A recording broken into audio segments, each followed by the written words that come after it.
నమస్కారం అండి. నా పేరు రమాకాంత్.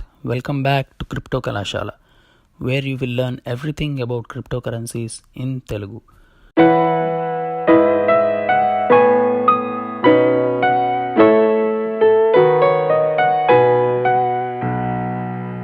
లాస్ట్ 2 వీడియోస్లో మనం అసలు డబ్బు ఎలా ఆవిర్భవించింది అండ్ ఎలా మారుతూ వచ్చిందో తెలుసుకున్నాం. ఒకవేళ ఆ వీడియోస్ చూడకపోతే చూడండి, ఎందుకంటే అవి మీకు అర్థమైతే ఈ వీడియో ఇంకా బాగా అర్థమయ్యే ఛాన్స్ ఉంటుంది. ఆ వీడియో లింక్స్ కింద డిస్క్రిప్షన్లో షేర్ చేశాను. టాపిక్లోకి వెళ్లే ముందు యాజ్ యూజువల్ స్మాల్ డిస్క్లైమర్ అండి. నేను ఈ వీడియోస్లో చెప్పేవి ఏవి కూడా ఫైనాన్షియల్ అడ్వైస్ కాదండి. ఇవన్నీ నా own views coming out of my limited knowledge what ever I have. So ఈ వీడియోస్ని బేస్ చేసుకుని ఎలాంటి ఇన్వెస్ట్మెంట్ డెసిషన్స్ తీసుకోకండి. మీ ప్రాఫిట్స్ అండ్ లాసెస్కి నేను బాధ్యుడిని కాను. ఓకే, ఇవాళ టాపిక్ చాలా ఇంట్రెస్టింగ్గా ఉంటుందండి. But at the same time మీ నమ్మకాల్ని సవాల్ చేసే విధంగా కూడా ఉంటుంది. So as much as possible డీటెయిల్గా ఎక్స్ప్లెయిన్ చేయడానికి ట్రై చేస్తాను. మిగతా వీడియోల కంటే ఒక 10 నిమిషాలు ఎక్కువ పట్టినా మీకు చాలా ఉపయోగపడుతుంది అనుకుంటున్నా. So get ready. ఇవాల్టి topic how governments and banks destroy value of money. గవర్నమెంట్లు, బ్యాంకులు మన డబ్బుకి ఉన్న విలువని ఎలా నాశనం చేస్తాయో తెలుసుకుందాం.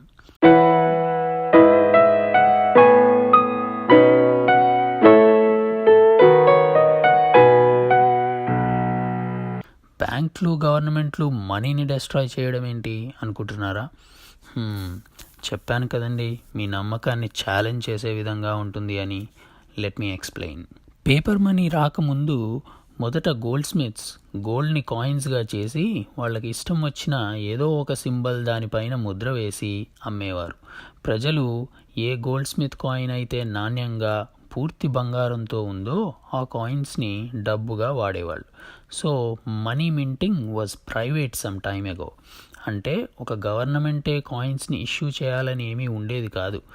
ఎవడైనా వాడికి ఇష్టం వచ్చిన కాయిన్స్ వాడు చేయొచ్చు. ఎవరి కాయిన్కి బాగా నాణ్యత ఉంటే దాన్ని అందరూ యూజ్ చేసేవాళ్ళు.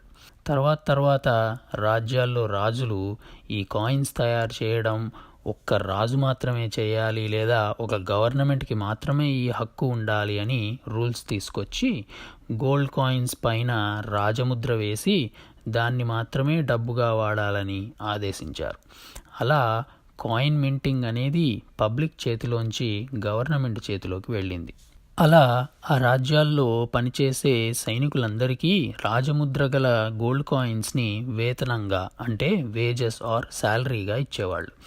ఆ గోల్డ్ కాయిన్స్ ప్యూర్ గోల్డ్తో తయారై ఉండేవి. తర్వాత ఈ కింగ్స్ వాళ్ళ యుద్ధాల కోసం ఇంకా ఎక్కువ మంది సోల్జర్స్ని రిక్రూట్ చేసుకోవడం, వాళ్ళందరికీ శాలరీస్ ఇవ్వడానికి వాళ్ళ దగ్గర ఉన్న గోల్డ్ కాయిన్స్ సరిపోయేవి కావు. అందుకని ఎక్కువ కాయిన్స్ క్రియేట్ చేయడం కోసం కొన్ని ప్లేసెస్లో గోల్డ్ కాయిన్స్ని తక్కువ బంగారంతో సన్నగా తయారు చేయడం, కొన్ని ప్లేసెస్లో ఆ కాయిన్స్ చివరలు కోసేసి ఆ వచ్చిన బంగారంతో ఎక్కువ కాయిన్స్ చేయడం, ఇంకొన్ని ప్లేసెస్లో కాయిన్స్లో ఇంకో మెటల్ అంటే కాపర్ లాంటి చీప్ మెటల్స్ కలిపి కల్తీ చేయడం మొదలెట్టారు. దీన్ని కరెన్సీ డీబేస్మెంట్ అంటారు. అంటే కరెన్సీ క్వాలిటీని, వాల్యూని తగ్గించడం అని అర్థం. అలా ఆ కల్తీ కాయిన్స్ తయారు చేసి సోల్జర్స్కి అదే శాలరీ బట్ తక్కువ బంగారం ఉన్న కాయిన్స్ ఇచ్చేవాళ్ళు. ఆ తర్వాత అలా కూడా సరిపోక గోల్డ్ నుంచి సిల్వర్ కాయిన్స్, తర్వాత సిల్వర్ నుంచి కాపర్, తర్వాత స్టీల్, జింక్, నికెల్, ఇలా ఏ మెటల్ ఈజీగా దొరికితే ఆ మెటల్ని యూజ్ చేసి డీబేస్మెంట్ పద్ధతిలో డబ్బుకున్న విలువని నాశనం చేస్తూ వచ్చారు. చాలా కంట్రీస్లో వాళ్ళ కరెన్సీకి ఒక అర్థం ఉండేది ఒకప్పుడు. బ్రిటన్ కరెన్సీని పౌండ్ స్టెర్లింగ్ అని ఎందుకంటారో తెలుసా? ఆ పౌండ్ స్టెర్లింగ్ ఒక పౌండ్ సిల్వర్తో తయారు చేసేవాళ్ళు. అంటే సుమారు ½ కిలో సిల్వర్తో అన్నమాట. 1 pound sterling was equal to 453 grams of silver.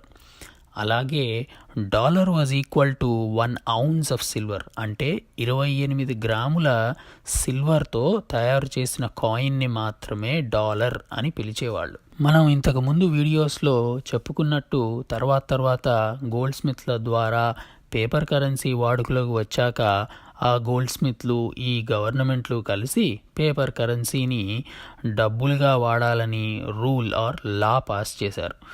కొన్ని దేశాల్లో ఫర్ ఎగ్జాంపుల్ అమెరికాలో అయితే ఒక టైంలో $100 వర్త్ గోల్డ్ కంటే ఎక్కువ, అంటే ఇప్పటి రేటు ప్రకారం 7,000 రూపాయల కంటే ఎక్కువ బంగారం ప్రజల దగ్గర ఉంటే అది ఇల్లీగల్.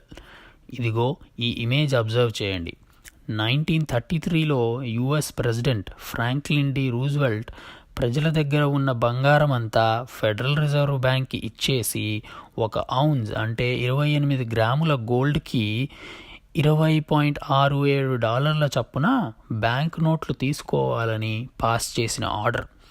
అలా సుమారు 40 ఏళ్ళు అమెరికాలో బంగారం దాచుకోవడం ఇల్లీగల్గా ఉండేది. గవర్నమెంట్ మాట వినకుండా దాచుకుంటే 10 ఏళ్ల జైలు శిక్ష కూడా వేసేవాళ్ళు. So government was able to confiscate your money, అంటే గవర్నమెంట్లు డబ్బులని బలవంతంగా లాక్కోగలిగేవి, లాక్కునేవి కూడా. అలా అన్ని పేపర్ కరెన్సీస్కి కూడా ఎంతో కొంత బంగారం బ్యాకింగ్ ఉండేది 1971 వరకు. For example dollar foreign exchange rate $35 ఒక ఔన్స్గా ఉండేది. అంటే ఇండియన్ గవర్నమెంట్ తన దగ్గర ఉన్న $35 ఇస్తే యుఎస్ గవర్నమెంట్ ఒక ఔన్స్ బంగారం ఇండియాకి ఇవ్వాలన్నమాట. అలా రూల్ ఉండేది. దాన్ని గోల్డ్ స్టాండర్డ్ లేదా బ్రెటన్ వుడ్స్ అగ్రిమెంట్ అనేవాళ్ళు. అయితే 1971లో చాలా దేశాలు వాళ్ళ దగ్గర ఉన్న డాలర్స్ తీసుకొని బంగారం ఇవ్వాలి అని యుఎస్ని ఫోర్స్ చేయడంతో యుఎస్ దగ్గర అంత బంగారం లేక ప్రెసిడెంట్ రిచర్డ్ నిక్సన్ ఆ గోల్డ్ స్టాండర్డ్ని కాస్త తీసేశాడు. డాలర్కి ఏ గోల్డ్ బ్యాకింగ్ ఉండదు ఇప్పటి నుంచి. డాలర్ యుఎస్ గవర్నమెంట్ ఇష్యూ చేస్తుంది గనక మా మీద నమ్మకమే డాలర్కి వాల్యూ అని లా పాస్ చేశాడు. అదిగో అలా డాలర్ ఒక ఫియాట్ కరెన్సీగా మారింది. ఫియాట్ అంటే ఒక రూల్ ఆర్ లా అని అర్థం. సో గవర్నమెంట్ రూల్ వల్ల కరెన్సీగా చలామణి అవ్వడం తప్ప దానికి ఇంకే విధమైన బ్యాకింగ్ కానీ వాల్యూ కానీ లేదన్నమాట. అందుకే ఈ పేపర్ కరెన్సీస్ని ఫియాట్ కరెన్సీస్ అంటారు. సో యుఎస్ గోల్డ్ స్టాండర్డ్ని తీసేసిన తర్వాత ఇంకా అన్ని కంట్రీస్లో కరెన్సీస్ ఫియాట్ కరెన్సీస్గా మారుతూ వచ్చాయి. సో ఇప్పుడు ప్రపంచంలో ఉన్న ఆల్మోస్ట్ అన్ని పేపర్ కరెన్సీస్ ఫియాట్ కరెన్సీస్ మాత్రమే. వాటికి బ్యాకింగ్గా ఏ గోల్డ్ కానీ ఏ సిల్వర్ కానీ లేదు. జస్ట్ ఒక పేపర్ మాత్రమే గవర్నమెంట్ ఫోర్స్ వల్ల వాడుతున్నాం అంతే. సో మన 1971లో మన ఇండియాలో 10 గ్రాముల బంగారం ధర $193. ఆశ్చర్యంగా ఉంది కదా. అంటే ఒక $100 నోటు విలువ 5 గ్రాముల బంగారం అన్నమాట. ఇప్పుడు అదే 10 గ్రాముల బంగారం $32,730. అంటే ఇప్పుడు ఒక $100 నోటు విలువ 0.003 గ్రాముల బంగారం మాత్రమే. అంటే ఆ $100 విలువ ఈ 48 ఏళ్లలో 99.94% పడిపోయింది అని చెప్పుకోవచ్చు. లేదా బంగారం ధర 168 రెట్లు పెరిగింది అని కూడా చెప్పుకోవచ్చు. ఇలా గవర్నమెంట్లు మన డబ్బుకి ఉన్న విలువని నాశనం చేసి పనికిరాని పేపర్ మనీని ఇష్టం వచ్చినట్టు క్రియేట్ చేసి ధరలు పెరిగిపోయేటట్టు చేస్తున్నాయి. ఇదిగో ఈ గ్రాఫ్ చూడండి. బంగారం విలువ 1971కి 50 ఏళ్ల ముందు 50 ఏళ్ల తర్వాత ఎలా మారిందో మీకే అర్థమవుతుంది. ఇక్కడ మీరు తెలుసుకోవాల్సింది ఏంటంటే బంగారం ధర పెరిగింది అని కాదు, మన డబ్బు అంటే పేపర్ కరెన్సీ విలువ పడిపోయింది అని. స్కేర్సిటీ లేని దాన్ని అంటే అరుదుగా దొరకని వస్తువుని డబ్బుగా యూజ్ చేస్తే ఏమవుతుందో ఇది ఒక ఉదాహరణ. ఇంకా కథ అప్పుడే అయిపోలేదు, మనం ఇంటర్వెల్ వరకే వచ్చాం. పిక్చర్ అభి బాకీ హే దోస్త్. ఇంకా మన మెయిన్ విలన్ స్టోరీలోకి ఎంటరే కాలేదు. అదిగో అలా గవర్నమెంట్లు మన మనీకి ఉన్న వాల్యూని నాశనం చేస్తే ఇక మన బ్యాంకు సోదరులు వాళ్ళ వంతు సహాయం ఎలా చేశారో చూద్దాం. మనం లాస్ట్ వీడియోలో గోల్డ్ స్మిత్స్ ప్రజల బంగారం దాచేవాళ్ళు అని చెప్పుకున్నాం కదండి. అదే విషయం మనం కొంచెం ఇంగ్లీష్లోకి మారిస్తే ప్రజలు వాళ్ళ బంగారం ఆ గోల్డ్ స్మిత్ దగ్గర డిపాజిట్ చేసేవాళ్ళు అన్నమాట. డిపాజిట్ అంటే ఏంటి అని ఇంగ్లీష్ డిక్షనరీలో చూశారనుకోండి, మీకు ఈ డెఫినేషన్ కనబడుతుంది. Store or entrust with someone for safekeeping, అంటే భద్రంగా దాచమని ఒకళ్ళ దగ్గర ఉంచడం అని అర్థం. అందుకే వాళ్ళ గోల్డ్ డిపాజిట్స్ భద్రంగా ఉంచినందుకు ఆ గోల్డ్ స్మిత్స్కి ఫీజు కూడా ఇచ్చేవాళ్ళు ప్రజలు. So gold smiths deposits accept చేసేవాళ్ళు అండ్ ఫీజు తీసుకునేవాళ్ళు, ఇది గుర్తుపెట్టుకోండి. అదే టైంలో ఈ గోల్డ్ స్మిత్స్ వాళ్ళకి ఫీజు రూపంలో వచ్చిన డబ్బులతో ప్లస్ వాళ్ళ దగ్గర ఉన్న సొంత డబ్బులతో వడ్డీ వ్యాపారం కూడా చేసేవాళ్ళు. అంటే అప్పులు కావలసిన వాళ్ళకి అప్పులు ఇవ్వడం, వాళ్ళ దగ్గర వడ్డీ వసూలు చేయడం. సో దీన్నే మనం ఇంగ్లీష్లో చెప్పుకుంటే లోన్స్ ఇచ్చి ఇంట్రెస్ట్ వసూలు చేసేవాళ్ళన్నమాట. కానీ మీరు గమనించాల్సింది ఏంటంటే ఆ వడ్డీ వ్యాపారం వాళ్ళ సొంత డబ్బులతో చేసేవాళ్ళు అని.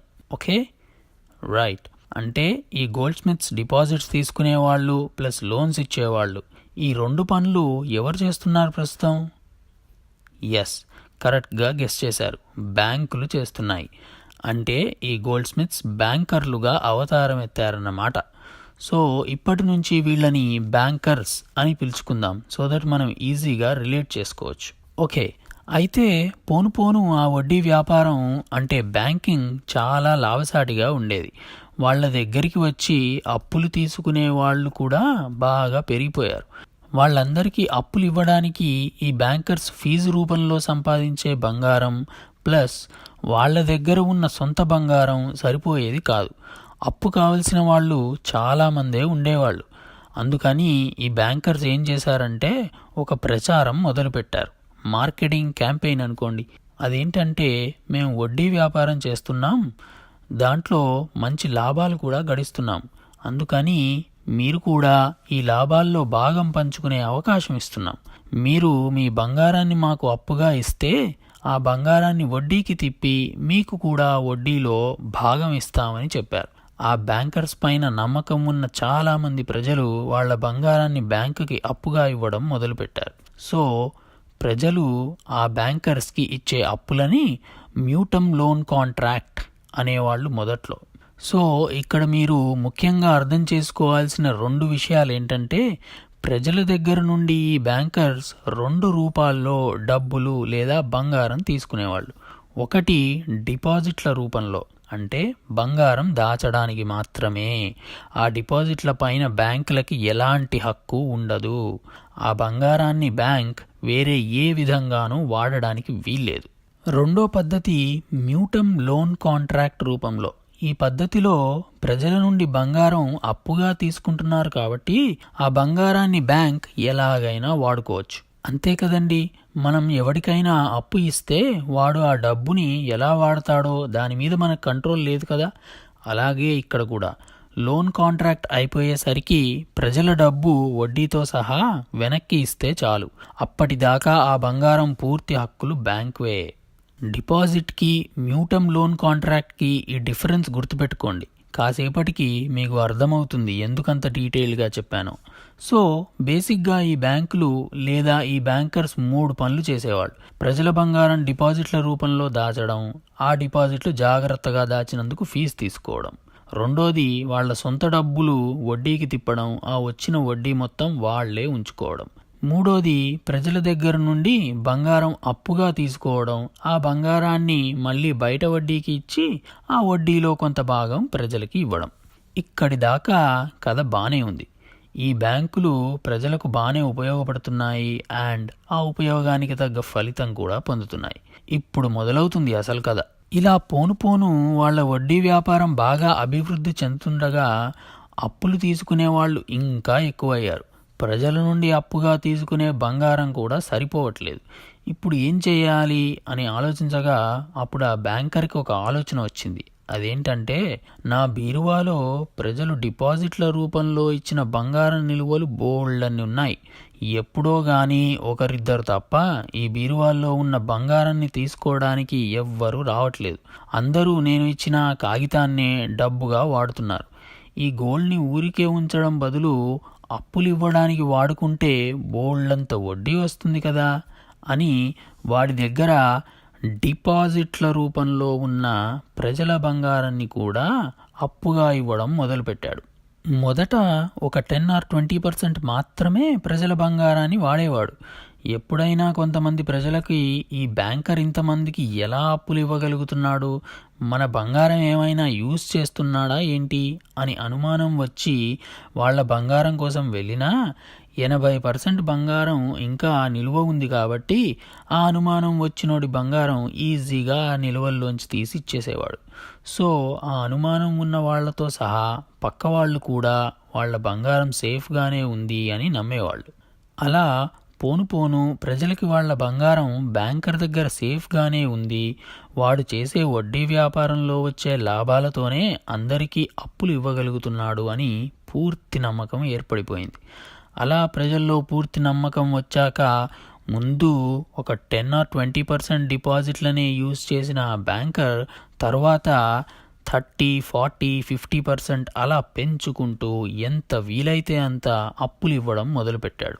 అంటే డిపాజిట్ల రూపంలో ఉన్న ప్రజల ధనాన్ని వాడి వడ్డీ వ్యాపారానికి యూజ్ చేసుకోవడం స్టార్ట్ చేశాడన్నమాట. అదిగో అలా హిస్టరీలో మొదటిసారిగా ఫ్రాక్షనల్ రిజర్వ్ బ్యాంకింగ్ అనేది మొదలైంది. ఆ పదం పెద్దగా పలకడానికి కష్టంగా ఉందని భయపడకండి. బ్యాంకింగ్ ఇండస్ట్రీలో ఎవరికీ అర్థం కాని కష్టమైన పదాలు వాడడం వాళ్ళ వ్యాపారానికి అవసరం. అన్నీ ఈజీగా అర్థమైపోతే ప్రజల్ని మోసం చేయడం కుదరదు కదా. ఎనీవే, ఫ్రాక్షనల్ రిజర్వ్ బ్యాంకింగ్ ఒక్కో పదంగా విడగొట్టి చూద్దాం. ఫ్రాక్షనల్ అంటే ఒక భాగం, రిజర్వ్ అంటే నిలువలు. ఇక్కడ డబ్బుల గురించి మాట్లాడుతున్నాం కాబట్టి ఫ్రాక్షనల్ రిజర్వ్ అంటే డబ్బు నిలువల్లో కొంత భాగం అని అర్థం. అంటే ప్రజలు వాళ్ళ దగ్గర డిపాజిట్లుగా ఉంచిన బంగారం నిలువల్లో కొంత భాగం మాత్రమే వాళ్ళ దగ్గర ఉంచుకొని మిగతా భాగంతో బ్యాంకింగ్ లేదా వడ్డీ వ్యాపారం చేయడం అన్నమాట. ఇలా చేసినప్పుడు ఏమవుతుందంటే 2 జరుగుతున్నాయి. మొదటిది, ఆ బ్యాంకర్ ప్రజల్ని మోసం చేస్తున్నాడు. వాళ్ళ బంగారం అంతా తన దగ్గర జాగ్రత్తగా ఉంచుతున్నాను అని చెప్పి వాళ్ళకి ప్రామిసరీ నోట్లు ఇచ్చి ఆ బంగారాన్ని బయట ఎవడికో అప్పుగా ఇస్తున్నాడు. అంటే డిపాజిట్లు తన సొంత వ్యాపారానికి వాడుకుంటున్నాడు. రెండోది, వాడు ప్రజలకి ఇచ్చిన ప్రామిసరీ నోట్ల విలువ అంటే పేపర్ కరెన్సీ విలువ పడిపోతోంది. ఎందుకు అంటారా? ఫర్ ఎగ్జాంపుల్, ప్రజలు డిపాజిట్లుగా దాచిన 100 కేజీల గోల్డ్కి 100 నోట్లు ఇచ్చాడనుకుందాం. కానీ ఆ 100 కేజీ గోల్డ్లోంచి 50 కేజీలు బయట ఎవడికో అప్పుగా ఇచ్చేశాడనుకోండి. ఇప్పుడు వాడి దగ్గర 50 కేజీల బంగారమే ఉంది, కానీ నోట్లు మాత్రం ప్రజల దగ్గర 100 ఉన్నాయి. అంటే ఇప్పుడు ఆ 100 నోట్ల విలువ సగానికి పడిపోయినట్టే కదా. ఆ అప్పు తీసుకున్నవాడు మళ్ళీ మొత్తం బంగారం వడ్డీతో సహా వెనక్కి ఇస్తే సరే. ఒకవేళ వాడు ఇవ్వలేకపోతే ఆ ప్రజల 50 కేజీల బంగారం గోవిందా. అండ్ వాళ్ళ చేతిలో ఉన్న ప్రామిసరీ నోట్ల విలువ పర్మనెంట్గా సగానికి పడిపోయినట్టే. కానీ ఆ ప్రజలకి వాళ్ళ బంగారం పోయిన విషయం ఎలాగో తెలియదు కదా. మొత్తం అందరూ ఒకేసారి వాళ్ళ ప్రామిసరీ నోట్లు తీసుకొని బంగారం తీసుకోవడానికి ఎలాగో వెళ్ళరు. సో ఆ బ్యాంకర్ వ్యాపారానికి పెద్ద తేడా ఏమీ వచ్చేది కాదు. కానీ పాపం ఆ డిపాజిటర్లు మాత్రం వాళ్ళ దగ్గర ఉన్న పేపర్ నోట్లు ఏ టైంలో అయినా మళ్ళీ బ్యాంకర్కి ఇచ్చి 100 కేజీల గోల్డ్ వెనక్కి తెచ్చుకోవచ్చు అనే భ్రమలోనే ఉండేవాళ్ళు.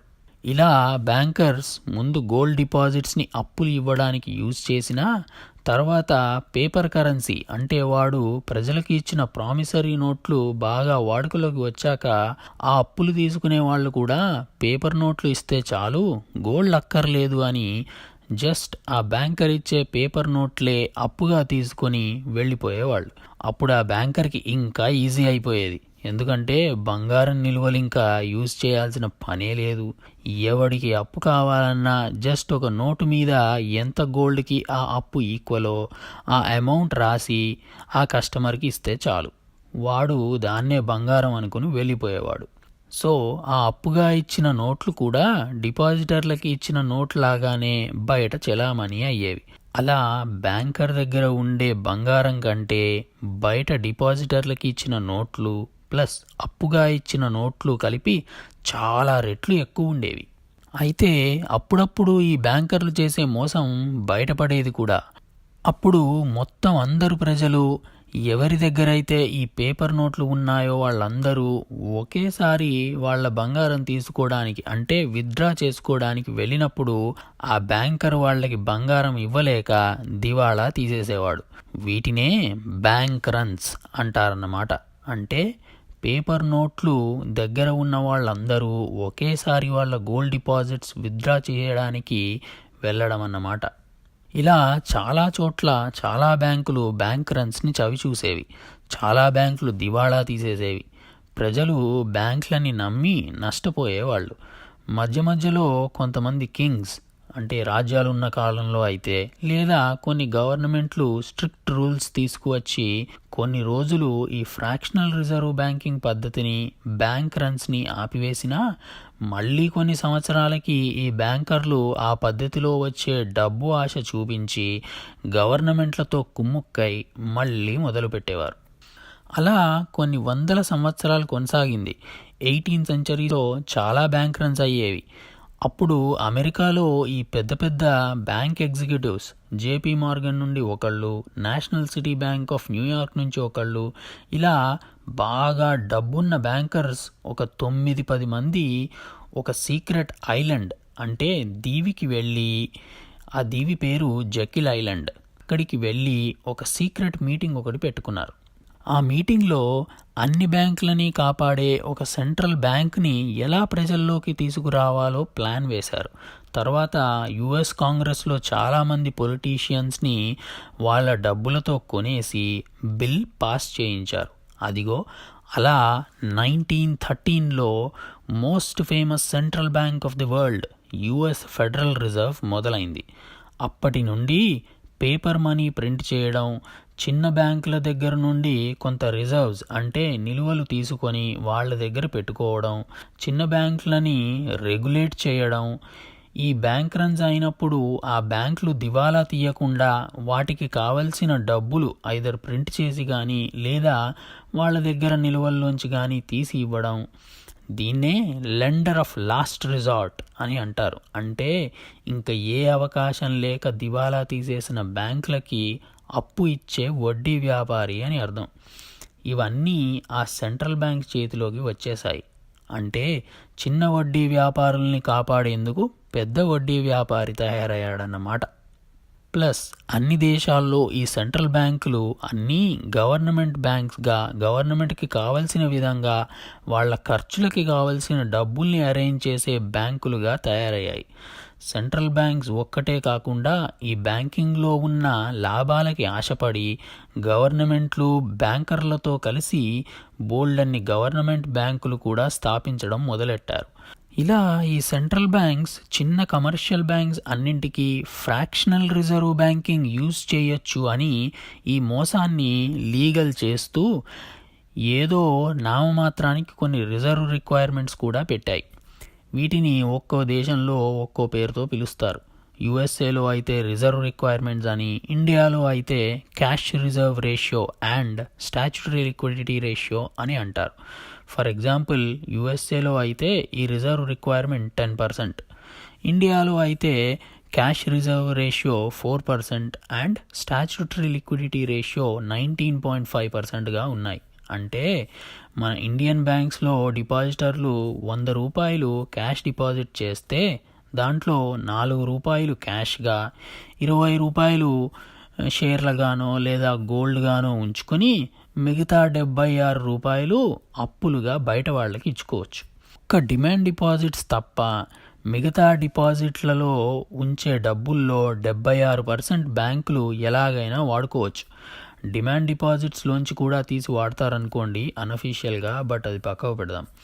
అంటే మీరు బ్యాంకుకి ఇచ్చిన 100 రూపాయలు మొత్తం వాడి దగ్గర లేవు, మీకు వాడి దగ్గరే ఉన్నట్టు అకౌంట్లో చూపిస్తున్నాడు అంతే. యాక్చువల్గా వాడి దగ్గర 24 రూపాయలు మాత్రమే ఉన్నాయి. మిగతా డబ్బులు అన్నీ క్రెడిట్ రూపంలో అంటే అప్పుల రూపంలో బయట చలామణి అవుతున్నాయి.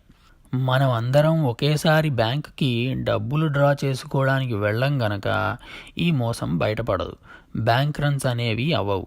ఒకవేళ బ్యాంక్ రన్స్ అయినా ఇప్పుడు ఆ బ్యాంక్ నోట్లకి బంగారం లాంటి మెటల్స్తో బ్యాకింగ్ ఏమీ లేదు గనక సెంట్రల్ బ్యాంక్ దానికి ఇష్టం వచ్చినట్టు నోట్లు ప్రింట్ చేసి దివాళా తీసిన బ్యాంకులకి ఇచ్చేయచ్చు.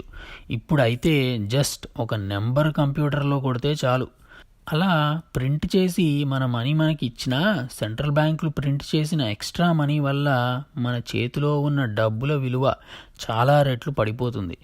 అదిగో అలా సెంట్రల్ బ్యాంకులు వచ్చాక ఈ కమర్షియల్ బ్యాంక్స్ అన్నీ అప్పులు ఇవ్వడంలో అంటే క్రెడిట్ని ఎక్స్పాండ్ చేయడంలో ఏమాత్రం ఆలోచించవు. ఎంత కావాలంటే అంత ఇస్తాయి. ఏదైనా అయితే సెంట్రల్ బ్యాంక్ ఉందిగా, లెండర్ ఆఫ్ లాస్ట్ రిజార్ట్. అందుకే విజయ్ మాల్యా లాంటి వాళ్ళు ఈజీగా కొన్ని వేల కోట్ల అప్పు ఈ బ్యాంకుల నుండి తీసుకోగలుగుతారు. వీళ్ళు అప్పు ఎగ్గొట్టిన ప్రతిసారి మీ చేతిలో లేదా మీ బ్యాంకులో ఉన్న డబ్బు విలువ పడిపోతూనే ఉంటుంది. సో ఇప్పుడు మీకు అర్థమవుతోందనుకుంటా, జనాభా 3 రెట్లు పెరిగితే బియ్యం విలువ 100 కేజీలకి 60 రూపాయల నుండి 6,000 రూపాయలు అంటే 100 రెట్లు ఎలా పెరిగిందో. అది బియ్యం ధర పెరగడం కాదు, రూపాయి విలువ పడిపోవడం మెయిన్ రీజన్. ఈ బ్యాంకులు ఫ్రాక్షనల్ రిజర్వ్ బ్యాంకింగ్ పద్ధతి యూజ్ చేసి క్రెడిట్ అంటే అప్పుల రూపంలో మనీ సప్లైని ఇష్టం వచ్చినట్టు పెంచుకుంటూ పోతున్నారు. ఏదైనా సప్లై ఎక్కువైతే దాని వాల్యూ పడిపోతుంది కదండి. ఇక్కడ అదే జరుగుతోంది. ఇంకో ఇంట్రెస్టింగ్ విషయం ఏంటంటే, బ్యాంకింగ్ బాగా ప్రజల్లోకి వచ్చాక ఈ బ్యాంకర్లు ఏం చేశారంటే ప్రజలకి మ్యూటమ్ లోన్ కాంట్రాక్ట్కి డిపాజిట్కి తేడా తెలియకుండా ఉండడానికి అన్నింటికీ ఒకే టైప్ ఆఫ్ పేర్లు పెట్టి పిలవడం మొదలుపెట్టారు. మ్యూటమ్ కాంట్రాక్ట్ని టైం డిపాజిట్ అని, నార్మల్ డిపాజిట్ని డిమాండ్ డిపాజిట్ అని, ఇంకో రకమైన అకౌంట్ని సేవింగ్స్ డిపాజిట్ అని రకరకాల డిపాజిట్లు తయారు చేసి ప్రజల్లో డిపాజిట్కి, లోన్ ఆర్ మ్యూటమ్ కాంట్రాక్ట్కి తేడా తెలియని విధంగా ఏ డిపాజిట్ అయినా దాని మీద ఎంతో కొంత వడ్డీ వస్తుంది, ప్లస్ డిపాజిట్ కాబట్టి మన డబ్బు భద్రంగా ఉంటుంది అనే నమ్మకం వచ్చేటట్టు చేశారు. సో ఇప్పుడు మనం చేసే డిపాజిట్లు, సేవింగ్స్ కానీ ఫిక్స్డ్ డిపాజిట్స్ కానీ అవన్నీ నథింగ్ బట్ మ్యూటమ్ లోన్ కాంట్రాక్ట్స్. అంటే బ్యాంకుకి మీరు మీ డబ్బుల్ని అప్పుగా ఇస్తున్నారు. ఆ బ్యాంక్ ఆ డబ్బుల్ని ఎలాగైనా వాడుకోవచ్చు. ఆ డబ్బులపైన సర్వ హక్కులు లీగల్గా బ్యాంకువే. ఆ డబ్బుల్ని వడ్డీకి తిప్పి వాళ్ళకి వచ్చిన లాభాల్లో మీకు కూడా కొంత వడ్డీ ఇస్తోంది. అందుకే అన్ని డిపాజిట్ల పైన ఎంతో కొంత ఇంట్రెస్ట్ ఇస్తుంది మీకు. ఊరికే కాదు, ఒక్క డిమాండ్ డిపాజిట్స్ ఒక్కటే పాతకాలపు నిజమైన డిపాజిట్స్. వీటి మీద మీకు ఏ ఇంట్రెస్టు ఉండదు. అందుకే ప్లస్ మామూలు ప్రజలకి ఎవరికి ఈ డిమాండ్ డిపాజిట్ అనే కాన్సెప్టే తెలియదు. వాటి గురించి ఏ బ్యాంకు పెద్దగా మాట్లాడదు. సో ఈ బ్యాంకులు రేపొద్దున దివాలా తీసినా డిమాండ్ డిపాజిట్స్ తప్ప మిగతా డిపాజిట్లు ఏవీ కూడా బ్యాంకులు మీకు తిరిగి ఇవ్వాలి అని రూల్ ఏమీ లేదు. అందుకే వరల్డ్ వైడ్ డిపాజిట్ ఇన్సూరెన్స్లు ఉంటాయి.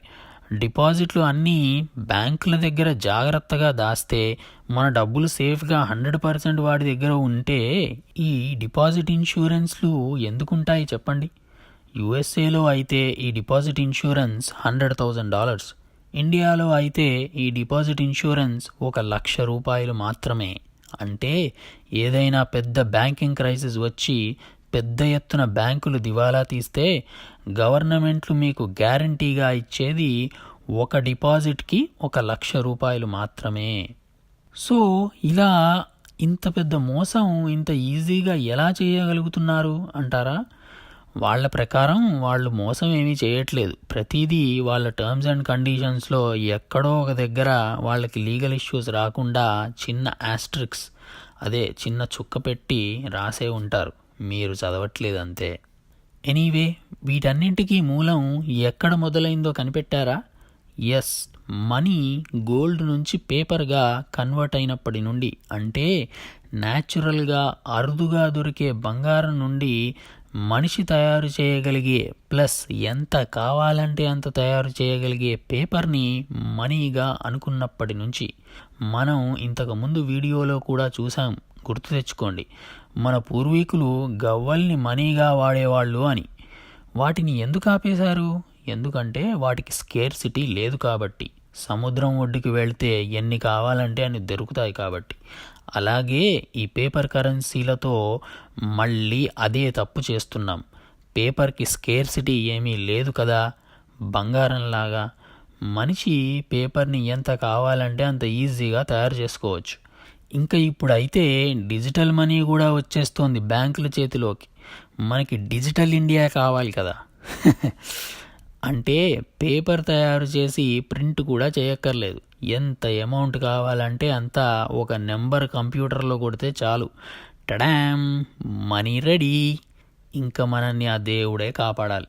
లాస్ట్ 50 ఇయర్స్లో 100 రెట్లు పెరిగింది కదా బియ్యం ధర. ఇంకా ఈ సెంట్రల్ బ్యాంక్ డిజిటల్ మనీ వచ్చాక చూడండి 1000 రెట్లు పెరిగినా ఆశ్చర్యపోనక్కర్లేదు. అరే సాంబా రాసుకోరా. డబ్బు లేదా ధనం అనేది ఏదైనా కావచ్చు, కానీ దానికి స్కేర్సిటీ అంటే అరుదుగా దొరికే లక్షణం లేకపోతే దాని విలువ ఎప్పటికైనా పడిపోతుంది, ధరలు పెరుగుతాయి. ఇది తథ్యం.